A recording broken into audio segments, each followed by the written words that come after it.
পশ্চিমবঙ্গকে বিভিন্নভাবে গর্বিত করেছেন। সে সৌরভ গাঙ্গুলি বলুন, মনোজ তিওয়ারি বলুন, অশোক দিন্দা বলুন, যারা বা বিভিন্ন জগতে যারা কাজ করেছেন, ঝুলন গোস্বামী থেকে শুরু করে আমাদের বাংলার যারা কৃতি সন্তান, তাদের প্রত্যেকের সাজেশন নেওয়া হবে, তাদের অভিজ্ঞতা। এবং দিব্যেন্দু বড়ুয়া, ক্রীড়ার আরেকটা ডাইমেনশন চেস, যেখানে তিনি গ্র্যান্ড মাস্টার ছিলেন, তাদের প্রত্যেকের ওপিনিয়ন নেওয়া হবে, তাদের সাজেশন নেওয়া হবে এবং তাদের গাইডেন্সেই কিন্তু এই ক্রীড়া দপ্তর চলবে। পশ্চিমবঙ্গের নতুন ক্রীড়ামন্ত্রী হিসাবে দায়িত্ব নিয়েছেন ইন্দ্রনীল খা, ডক্টর ইন্দ্রনীল খা। আমাদের সঙ্গে এই মুহূর্তে রয়েছেন ইন্দ্রনীল বাবু, মন্ত্রীমশাই, অনেক অভিনন্দন আপনাকে। প্রথমত বেশি সময় নষ্ট করব না, ডিরেক্ট কোয়েশ্চেনে যাই যে শেষ 15 বছর দেখেছেন যেভাবে ক্রীড়া দফতর চলেছে, যেভাবে মমতা বন্দ্যোপাধ্যায় বা তৃণমূল কংগ্রেসের সরকার চালিয়েছে, ক্রীড়ার উন্নতি শেষ 15 বছরে রেটিং যদি হয় তাহলে 1 থেকে 10-এর মধ্যে আপনি কতটা দেবেন এবং আগামী দিনে আপনার কি লক্ষ্য রয়েছে? দেখুন, রেটিং দেওয়ার আমি কেউ নয়, জনসাধারণ বিচার করবে গণতন্ত্রে, এবং জনসাধারণ যেটা বিচার করেছে সেই অনুরূপই ফল এসছে। এবং নির্বাচনের মাধ্যমে, গণতান্ত্রিক মাধ্যমে মানুষ যেভাবে ক্রীড়ার মধ্যে যেভাবে সিন্ডিকেট চলেছে, ক্রীড়ার মধ্যে স্বজন পোষণ চলেছে, ক্রীড়ার মধ্যে কাটমানি চলেছে এবং ক্রীড়ার মধ্যে বিভিন্ন ধরনের প্রতিবন্ধকতা লাগিয়ে খেলো ইন্ডিয়া থেকে বঞ্চিত রাখা হয়েছে, ফিট ইন্ডিয়া থেকে বঞ্চিত রাখা হয়েছে, ক্রীড়াকে যেভাবে অবহেলিত করা হয়েছে তার জবাব মানুষ দিয়েছে। এবং তাই যারা অবহেলা করেছে, যারা বিভিন্নভাবে কর্ম বলে তো কিছু দেখিনি, কাণ্ডতেই দেখেছি। ক্রীড়া জগতের থেকে এর আগের মন্ত্রী যিনি ছিলেন তৃণমূল আমলে, তিনি তো দেখলাম বিনোদন জগতে তার অনেক নাম, মানে সুখ্যাত না কুখ্যাত সেটা আর বলছি না, সেটা আপনারাও দেখেইছেন টেলিভিশন স্ক্রিনে কী করেছে না করেছে। তো ন্যাচারালি ক্রীড়াকে অবহেলিত থেকেছে এবং বঞ্চিত থেকেছে আমাদের যুব সমাজ। সেক্ষেত্রে আমাদের বিশেষভাবে এটা আমাদের ফোকাস, প্রায়োরিটি সেক্টর। যুবদের, প্রধানমন্ত্রীজি বারবার বলেন যে যুবদের কল্যাণ, অর্থাৎ যুব সমাজের, কারণ বিকশিত ভারতের যে স্বপ্ন আমরা দেখছি, যে বিকশিত ভারত 2047-এর মধ্যে আমাদের গড়তে হবে, সেটা কিন্তু যুব সমাজকে সামনে রেখেই, যুব সমাজের ভবিষ্যতের কথা মাথায় রেখে। তাই যুব সমাজ, তার মধ্যে খেলা বিশেষ করে একটা অনেক গুরুত্বপূর্ণ ডাইমেনশন। সেখানে খেলা মানে শুধুমাত্র ক্রিকেট ফুটবল না, অ্যাথলেটিক্স থেকে শুরু করে, শুটিং থেকে শুরু করে, রেসলিং, বক্সিং, দাবা, বিভিন্ন ডাইমেনশনে খেলাধুলা আছে। তো সেইগুলোকে সব মিলিয়ে আমাদের যে ওভারঅল যাতে ক্রীড়াকে আমরা প্রায়োরিটি দিই, তার জন্য কিন্তু বিশেষভাবে আমাদের সম্মানীয় মুখ্যমন্ত্রী শ্রী শুভেন্দু অধিকারী মহাশয় নজরদারি দিয়েছেন এবং আমাকে, আমি কৃতজ্ঞতা জ্ঞাপন করি, তিনি আমাকে এই গুরুদায়িত্ব পালন করার যে সুযোগ দিয়েছেন। স্পেসিফিক কোনো খেলাধুলোর ওপরে কোনো টার্গেট রয়েছে যে এই খেলাধুলোগুলোকে বেশি মান্যতা দিতে হবে বা সেগুলো পিছিয়ে পড়েছে পশ্চিমবঙ্গে? কোন খেলাটা এগিয়ে আছে বলুন? আমাদের ছেলেমেয়েরা এখানে এখন ইস্টবেঙ্গল মোহনবাগানে পশ্চিমবঙ্গের বাঙালি প্লেয়ারদের কত সংখ্যা কমে গেছে, প্রায় নেই বললেই চলে। ইন্ডিয়ান টিমে বাঙালির সংখ্যা কমে গেছে, ওয়েস্ট বেঙ্গলের প্লেয়াররা নেই। পশ্চিমবঙ্গের ছেলে সে এখানে সুযোগ পাচ্ছে না বলে তাকে উত্তরপ্রদেশে গিয়ে সন্তোষ ট্রফি খেলছে।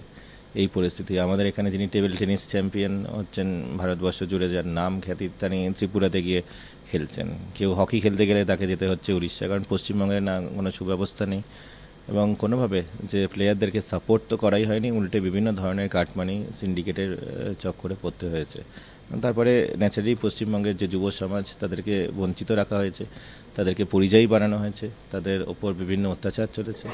তো সেইখানে আমাদের বিশেষভাবে ক্রীড়া অনেক বেশি সাফার করেছে। শুধু ফুটবল নয়, ক্রিকেটেও এখন আমাদের ইন্ডিয়ান ন্যাশনাল টিমে কোনো পশ্চিমবঙ্গের বাঙালি ক্রিকেটার কেউ নেই, বা অন্যান্য যে বিভিন্ন যে স্পোর্টসের যে বিষয়গুলো আছে, যেমন অ্যাথলেটিক্স, সেখানে আমাদের বাঙালি কোনো প্রতিনিধিত্ব হচ্ছে না। রোয়িং থেকে শুরু করে, সেখানে সুইমিং বলুন বা বিভিন্ন টেবিল টেনিস থেকে শুরু করে লন টেনিস, সর্বত্র কিন্তু ক্রীড়া জগতে আমাদের পশ্চিমবঙ্গ বিশাল বিশাল পিছিয়ে গেছে। এবং বিশেষ করে লাস্ট 10 বছর ধরে যা দুর্নীতি চলেছে, এবং ক্রীড়ামন্ত্রীকে আমরা টলিউডে বেশি দেখেছি ক্রীড়াঙ্গনের থেকে। আর ক্রীড়াঙ্গনে যখন দেখেছি, সে যুবভারতী ক্রীড়াঙ্গনে যে কাণ্ড ঘটিয়েছিলেন, মেসিকে মেসো বানিয়ে যেভাবে ঘুরছিলেন, তো তাতে আমাদের পশ্চিমবঙ্গ অপমানিত হয়েছে, ভারতবাসী অপমানিত হয়েছে এবং পুরো ক্রীড়াপ্রেমীরা অপমানিত হয়েছেন। তো সেখান থেকে আমাদের পশ্চিমবঙ্গকে ক্রীড়ার একটা ওভারঅল সর্বত্র আমাদের তাদের ইনফ্রাস্ট্রাকচার আপগ্রেড থেকে শুরু করে নানা ধরনের যে ফেসিলিটিসগুলো দেওয়া, সরকারি যে সুযোগ সুবিধা, সেগুলোকে আমাদের ফার্স্ট একটা ফোকাস এরিয়াজের মধ্যে রাখতে হবে। মূলত ফুটবল নিয়ে চর্চা হয় এবং ফুটবল বাঙালিদের কাছে একটা আবেগ। তো সেক্ষেত্রে দাঁড়িয়ে আমরা দেখেছি যে এর আগেও ইনভেস্টর, যে আইএসএল টুর্নামেন্ট হয় সেখানে ইনভেস্টর পেতে বেশ কাঠখড় পোড়াতে হয়েছে ক্লাবগুলোতে, ইস্টবেঙ্গল হোক, মোহনবাগান হোক, মোহামেডান স্পোর্টিং ক্লাব হোক। তো সেই জায়গায় দাঁড়িয়ে বারবার একটা কথা উঠে এসছে যে তৎকালীন মুখ্যমন্ত্রী মমতা বন্দ্যোপাধ্যায়ের অনুপ্রেরণায় সেই ইনভেস্টর এসছে বা এই ধরনের কথাবার্তা আমরা শুনতে পেরেছি। তো সে জায়গায় দাঁড়িয়ে এই বিষয়গুলোকে আরেকটু ইজি করা বা এই ক্লাবগুলোকে আরেকটু প্রিভিলেজ করা, সেদিকে কি আপনাদের কোনো নজর রয়েছে? ফুটবলটাকে উন্নত করা পশ্চিমবঙ্গের, যেটা হারানো গৌরব যেটাকে বলা হয়। সব খেলায় সেরা বাঙালি তুমি ফুটবল আমরা বলি, কিন্তু এখন সব থেকে বেশি সত্যি কথা বলতে ধুঁকছে আমাদের ফুটবল প্রেমীরা, ফুটবল যে ক্লাবগুলো। কারণ পশ্চিমবঙ্গে ফুটবল খেলার মাধ্যমে তার মধ্যে যেভাবে ক্লাবেদের একটা, ওর মধ্যেও যে রাজনীতিকরণ হয়েছে, ময়দানে এত বেশি রাজনীতি হয়ে গেছে, তার ফলে ন্যাচারালি সাফার করেছে ফুটবল এবং ফুটবল প্লেয়াররা। তো সেখানে আমাদের সবার আগে ময়দানকে রাজনীতি মুক্ত করতে হবে। রাজনীতি হোক না রাজনীতির ময়দানে, কিন্তু খেলার ময়দানে খেলাই হোক, এটা আমাদের বিশেষ ফোকাস থাকবে। বিভিন্ন জায়গায় যেমন আমরা সিন্ডিকেট মুক্ত করছি, রাজনীতি মুক্ত করছি, তার মধ্যে ক্রীড়া জগৎকেও কিন্তু রাজনীতি মুক্ত হতে হবে। এটা just zero tolerance to any sort of syndicate.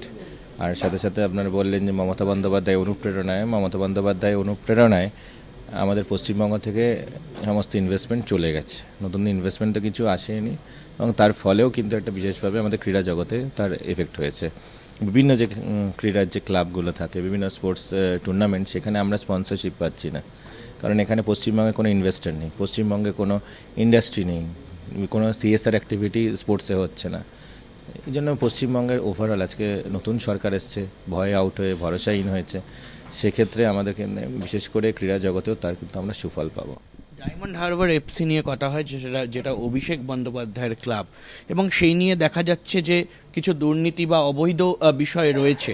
সেটা নিয়ে তদন্তর প্রক্রিয়া কি হবে বা আগামী দিনে কিভাবে পুরো বিষয়টা এগোবে বলে মনে হয়?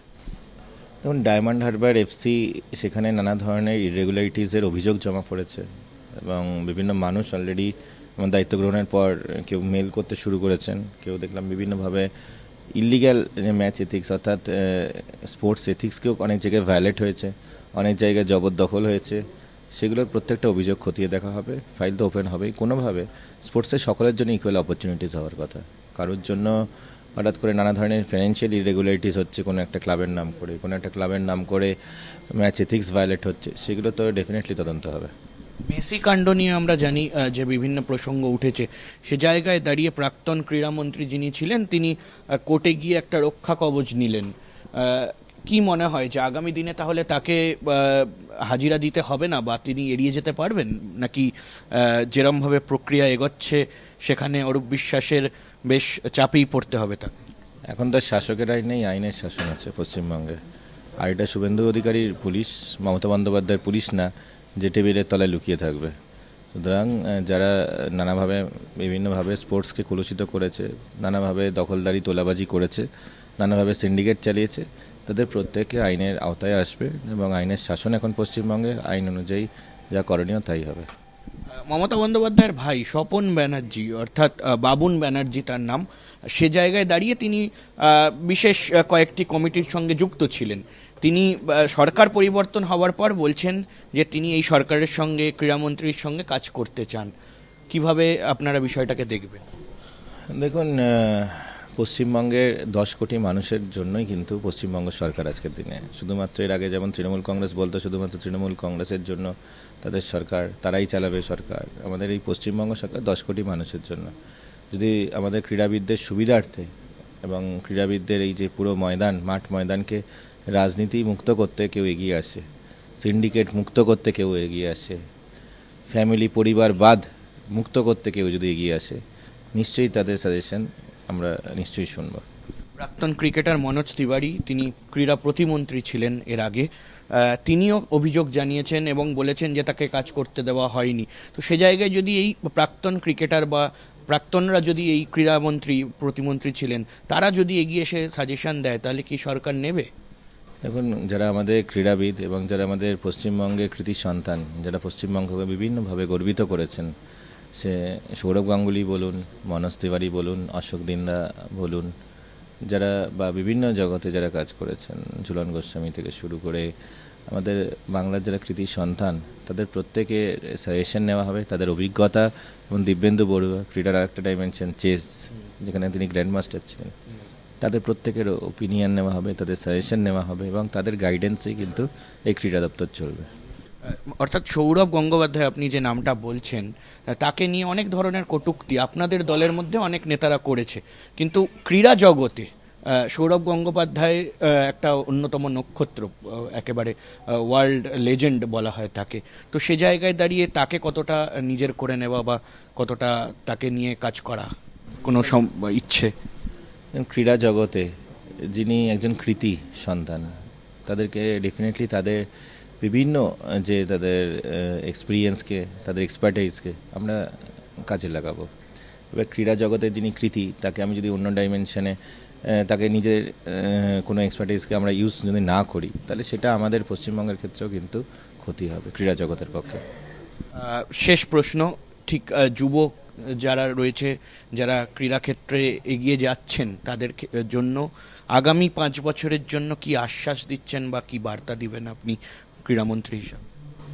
দেখুন, যুব সমাজের সর্বস্তরে যাতে আর তাদেরকে বঞ্চিত হতে না হয়, যাতে প্রতারিত হতে না হয়, তাদেরকে যাতে পরিযায়ী হতে না হয়, সেদিকে বিশেষ করে আমাদের যুব কল্যাণ দপ্তর কিন্তু বিশেষ নজরদারি করবেন। সম্মানীয় মুখ্যমন্ত্রীর নির্দেশ যে আগামীর পশ্চিমবঙ্গ আমাদের যুব সমাজ এগিয়ে নিয়ে যাবে, বিভিন্ন ডাইমেনশনে তারা কাজ করবে।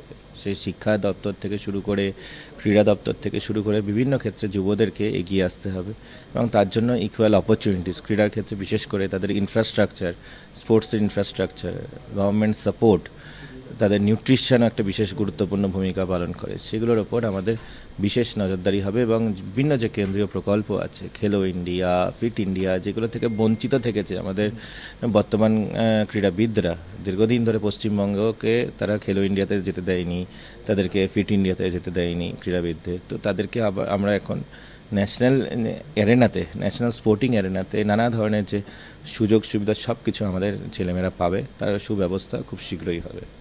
অনেক ধন্যবাদ, অনেক শুভেচ্ছা ইন্দ্রনীল বাবু আপনাকে। আমাদের সঙ্গে ছিলেন ইন্দ্রনীল খাঁ, রাজ্যের নতুন ক্রীড়ামন্ত্রী, এবং তিনি বিশেষ বার্তা দিলেন ক্রীড়াবিদদের জন্য। ক্যামেরায় শুভজিৎ গাইনের সঙ্গে অনির্বাণ সিংহ রায়, আজ তাক বাংলা, কলকাতা।